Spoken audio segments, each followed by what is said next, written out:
Rory, Rory, Rory, Rory, Rory. I am Rory Mcilroy. As you can see how organic that was. It is literally as easy as walking, Moo. That's right. Shifting weight as a human being on this planet is already pre-programmed. What you see Rory Mcilroy doing as we speak is something he's been doing since his early days as a junior, since he's been on the talk show host when he was yay high. This is how, if you watch a 2-year-old swing, you ever see these toddlers swinging? Yeah. It's the same move. And for many of you, this special, incredible move from the big guy has been taught out of you. Let's put it back in there. It's so easy you won't even believe it, just like walking. I know that many of you watching can easily outperform this 60-year-old guy, and these are the ingredients you need to do that. As you can see, as I'm walking back and forth, sending those little plastic tees into the wall over here, the weight is going from the inside of the right back to the left from behind me, just like you see Rory doing. And you'll realize that during a walk, there is no getting on top of either side. You're always in a position where you're falling off whatever side that you're on to continue moving forward during that walk. And the first thing I want to explain to you is there is no weight shift like this without a complete backswing. So if you don't complete your turn in the backswing, then you will never have this weight shift. So let's get cracking on that first, shall we? Here's an easy drill. You're going to take your club and put it in your hand like you're holding a sword. You're going to put that in your lead hand, in your glove hand. So I'm going to turn my whole backside to the target, and I want to feel like I'm using the weight of my arm sword unit to slash through an imaginary bamboo shoot. Ta-da! My sledgehammer. So imagine that's my bamboo shoot. I turn my whole back to the target. I'm going to use the weight of my arm sword unit to slash through that bamboo. So notice, as I get to the top, my brain is sensing that it's going to use this heft to get through. So the first thing it does is that it grabs the ground. There is no way that I would ever instinctively do that to slash through that bamboo shoot. There is no way, not even for a toss, you would never toss then step. This is a self-preserving reflex action that's been in your system for hundreds of thousands of years. And we want to instruct away from that? That is the most insane thing ever. So I got my bamboo. I gather my turn. Notice where my arm is. It's out here in front of me. It's not stuck behind me. Just because you're turning more doesn't mean that your arms are going to come more to the inside. The extra turn that you're making in the backswing is affording you width. Width keeps the arms out in front of you, and now you can do some heavy slashing with that. And you notice the timing of my downswing. The brain seeks that drop into that left side. So as I go back, you'll notice when we're walking, if I'm walking and cutting through that, you'll notice I never get on top, slash through, slash through.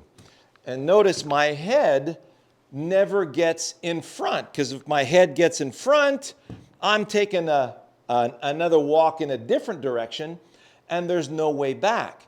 So you notice where Rory's head is coming through. You look at the line that's there. The head starts back here, and it actually turns even more back on the way down, because that's the target. And this is the only way to access that target. So I'm going to turn fully so I can have access to my lead side and then use the ground to get my body out of the way. We've been teaching this since the early 2000s. Here's one of my earlier videos entitled Downswing Weight Shift. You will see me explaining how actually when I get to the top of the swing, that the weight shift happens from behind you, just like you see Rory doing right now. So the last thing you want to do is shift weight over to the right side, then try to turn your weight over to that lead side from in front. That will never work. Notice how in the instructions that you see on YouTube, you see a lot of people saying, you gotta leave your back to the target as long as possible. You'll never have to worry about that when you swing this way. So when I'm turn my back to the target and slash through, I get all that wrapped up in the same deal. Isn't that amazing? So let's stay tuned for our next little segment here, where we're really going to show you how the ground forces in your swing depend upon turning this way, and you'll see how adept your anatomy is already. When you let it happen, your anatomy will respond the correct way and give you the goods. Stay right here with us. All right. So, walking into this segment with Moo, see how freaking awesome that is? So there's my first 7-iron of the day, walking in, and I've got this really solid weight shift, nice little draw, and there's 190 yards carry right out of the gate. And look at the club speed on my 7-iron at 98 miles an hour. Nice. Not bad, huh? That's solid. This kind of weight shift will turbocharge your golf swing like you've never felt before. Here's another really easy drill that we're going to show you with Moo and a kettlebell, something he's very familiar with. So as Moo, the command here is to take that kettlebell, let it swing in both directions. Now, your machine is incredibly adaptive to weight. If I wanted to clean the grooves on my club here, my brain would freeze my body and allow me to make these fine manipulations. But if I have a kettlebell, something heavy in front of me, and I'm letting it swing back and through, you got to get the heck out of the way. That's right. Otherwise, it's going to hurt you. So as Moo, his command is he's going to take that kettlebell and heave it through the wall on every pass as he's walking forward. Have a look at this. Heave. Heave. Heave it out there. Heave. Beautiful. So watch as his weight goes from the inside of his left side back to his right side in the downswing, and then how it goes from the inside of the right back to the left side in the other direction. Go ahead, Moo. Heave. Heave. Heave. See the ground forces? So, yeah. Isn't that cool? Yeah. So you will never see Moo get stuck on either side. So he's not, loading and shifting the way so many of you have been taught in this game. I see that a lot now. As I'm teaching, I'm seeing that with some students. In your students, exactly. Yeah. And so, see, we saved you a lot of heartache there, Moo. I appreciate that a lot, man. Yeah, I appreciate that a lot. So instead, you'll see a lot of up and down with his head.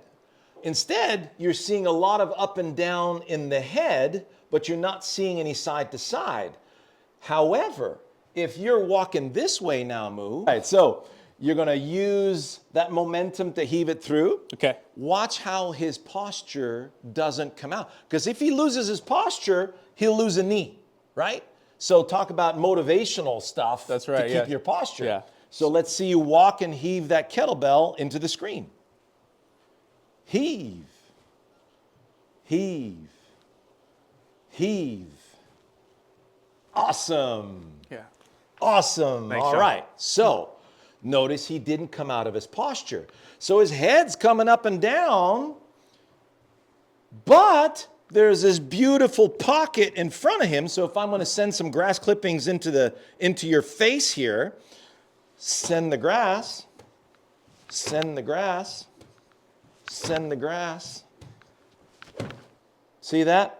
Well, if you did a little bit of a walking drill like this with either a kettlebell or a golf club, sending grass clippings into the screen, we have this exercise, by the way, on our premium channel at wisdomingolfpremium.com, and you're going to see the kinetic chain, facilitation, and engagement series. Big mouthful. But in the number 6 video, you'll see a beautiful drone view as well as face on and down the line on how we're walking and sending grass divots into the direction that we want the ball to go. And the posture is phenomenal. So because you're motivated to let the kettlebell swing in front of you, then you're maintaining that posture and you're staying down and through. So you take that feel and you send your divots out into the picture. So you can see Rory is not, standing up and early extending because he's going to the target. Correct. So early extension is simple. All you're doing is making sure you hit the ball. The ball is your target. If the ball is your target, that's chaos. That is the last thing you want as your target. But if the ball is the intersection on your way to the real target, you'll stay down and through. So, I'm going to show you guys now, well, Moo and I will show you an amazing drill on how to stay down through the ball while you're doing this without even thinking about it. Stay tuned. So Moo, I'll show them face on, and you can show them down the line what this 2-ball drill and Band-Aid drill is all about. Okay? So I got my net return here to I don't want to put a hole in our wall on that side here. So if I take this Band-Aid and send it into my net return, so notice where I'm going to put the Band-Aid right here, right in the center of my stance. Why is that? Well, if I only had one arm and I'm cutting grass with one arm, notice how the center of that swing is my right shoulder. So if I take both hands and put them together and I send some grass clippings into my net, notice how it always wants to start from the center of my stance forward. So I'm using this as a demonstration, but you should never think about where you're going to impact the ground. All you have to think about is take whatever's there and send it over there. And if whatever you're trying to take from here and send over there is in the center of your stance, Bob will be your uncle, okay? So I'm going to take the Band-Aid, which the leading edge of the Band-Aid is in the center of my stance, and now my attention is on using the sole of the club to peel it off the grass and send it into the net return. So it's going to look like this. Send it out there. Clean. And that was clean, wasn't it, Moo? Yeah. So notice my body is facing my net. My weight's on my lead side. If you look in slow motion at what just transpired there, as I was getting to the top of the backswing, I would never sway away from the ball or that Band-Aid because then I'd have no access to it.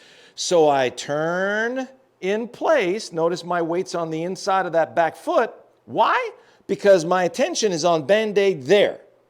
So I have to be here in order to do that. If I'm over here, I can't do it anymore.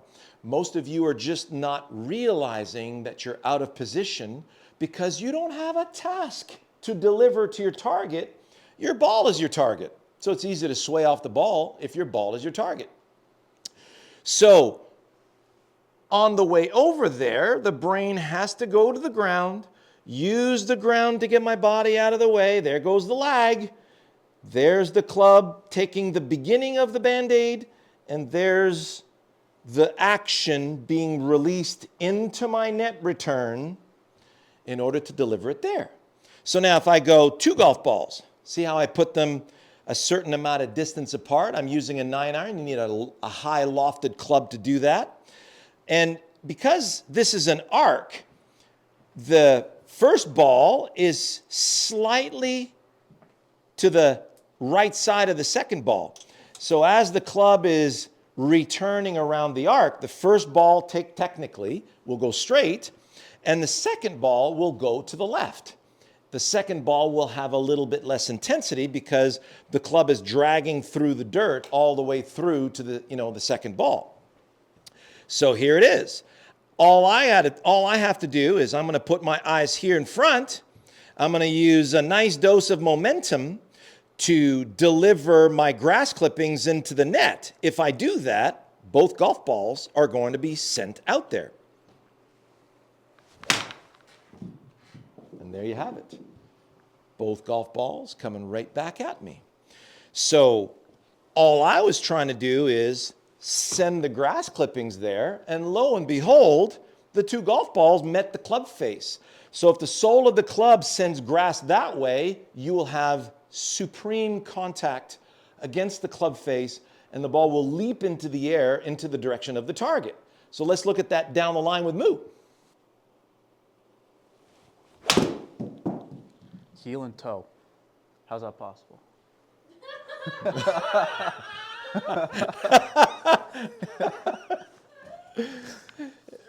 Your absolute mind. How is that possible? Heel and toe. So that means you were too close to that one. Okay. So this can still work if you have the two golf balls in line with each other. You have enough loft for the first ball to get over the second ball. So the Band-Aid, the leading edge of the Band-Aid is in the middle of the first ball. So off we go with the Band-Aid. Nice.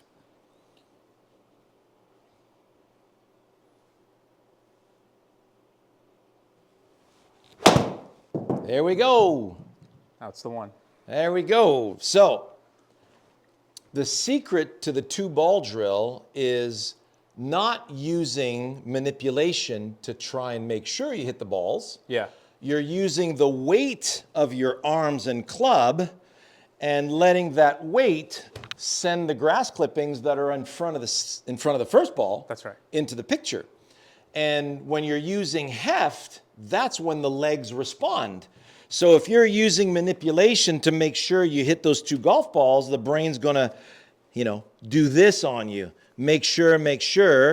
And its goal now is to freeze the body and prevent it from moving because it thinks that you're a dentist or a surgeon.